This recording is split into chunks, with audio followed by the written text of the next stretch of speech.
უნდა ვაღია, რომ მამის სახლში ყოფნას მნიშვნელოვანი პლუსებიც აქვს.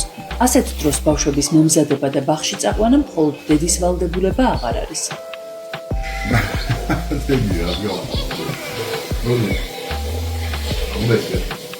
შეიძლება მაიცოდე ასე ფაქტორები ხარ მამა. აკელაკას.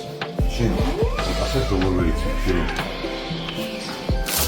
ეს მხარი კერაზი გასწავლე და ეს გრიგე ლეფტი ხარი მამა ეს რატო ჩამოგვეფარა ეს გამოდი აი ასე ქეფალა ხარ და გამოდი ამ ტემპით დიდი ალბათობით დააგვიანებენ, მაგრამ რას ვიზამთ? სამაგიეროდ ცოტა დრო გამომიჩნდა, რომ შვიდად დავლიო ყავა და დავალაგო საახალწლო გეგმები.